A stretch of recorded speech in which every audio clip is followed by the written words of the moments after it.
Hi, എല്ലാവർക്കും പുതിയൊരു വീട്ടിലേക്ക് സ്വാഗതം. ഇന്ന് നമ്മളൊരു ഡിഷ് ഉണ്ടാക്കാൻ പോകുന്നത് പാൽക്കപ്പയും അതുപോലെ ചിക്കൻ കറി. ചിക്കൻ നമ്മളൊരു വെറൈറ്റി രീതിയിലാണ് പിടിക്കാൻ പോകുന്നത് കേട്ടോ. ചിക്കൻ അരപ്പൊക്കെ പുരട്ടി ഒരു 2 മണിക്കൂറത്തേക്ക് മാറ്റി വെക്കുക.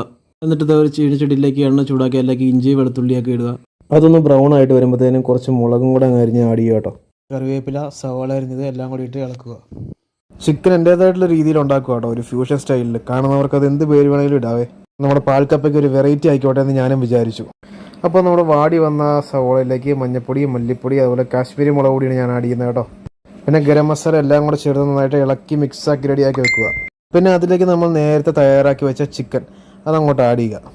ഇനി നമ്മുടെ ചിക്കൻ മസാലയൊക്കെ പിടിച്ച് അവിടെ ഇരുന്ന് അങ്ങോട്ട് വേവണം. വെന്ത് അതിനുള്ളിൽ വെള്ളമൊക്കെ ഇറങ്ങണം, നെയ്യ് ഇറങ്ങണം.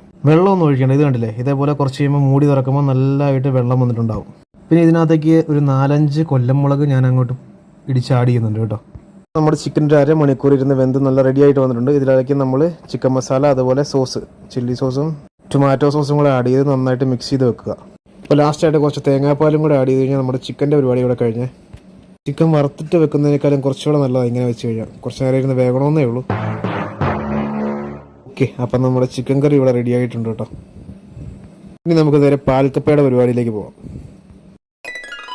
മുളകും വെളുത്തുള്ളിയും ചുവന്നുള്ളിയും കൂടെ ചതച്ച് നമ്മൾ വേവിച്ച് വെച്ചിരിക്കുന്ന കപ്പയിലേക്ക് ആഡ് ചെയ്ത് മിക്സ് ചെയ്യണം കേട്ടോ. കപ്പയ്ക്കകത്ത് താളിച്ച് ചേർക്കാനുള്ള കൂട്ട് നമുക്ക് റെഡിയാക്കാം. എണ്ണ ഒഴിക്കുക, കടുകിടുക, വറ്റൽമുളക് ഇട്ട് ചുവന്നുള്ളി അരിഞ്ഞ് ചേർക്കുക, കറിവേപ്പില ഇട്ട് നമുക്ക് റെഡിയാക്കി വെക്കാം കേട്ടോ. ശേഷം നമുക്ക് നമ്മുടെ കപ്പയുടെ പരിപാടിയിലേക്ക് തിരിച്ചു വരാം. നമ്മളെല്ലാം കൂടെ ഇട്ട് മിക്സ് ചെയ്ത് വെച്ച കപ്പ അടുപ്പത്ത് വെച്ച് വേവിക്കാൻ വെക്കുക കേട്ടോ. എന്നിട്ട് നമ്മൾ 2ാം പാൽ ആദ്യം ഒഴിക്കുക. അതിനുശേഷം 1ാം പാൽ ഒഴിച്ച് അവിടെ വെക്കുക. അപ്പോൾ അത് തിളച്ച് വരുമ്പോഴത്തേനും നമ്മൾ താളിക്കാനായിട്ട് റെഡിയാക്കി വെച്ചിരുന്ന അതെല്ലാം കൂടെ എടുത്ത് മിക്സ് ചെയ്യുക.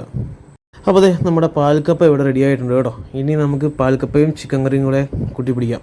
ഓക്കെ, അപ്പോൾ സംഭവം കൊള്ളാം. ഞാൻ കഴിച്ചു നോക്കി. എല്ലാവരും ഒന്ന് ട്രൈ ചെയ്തിട്ട് അഭിപ്രായം പറയണം. അപ്പോൾ അടുത്ത വീഡിയോ ആയിട്ട് വീണ്ടും വരാം. ബൈ.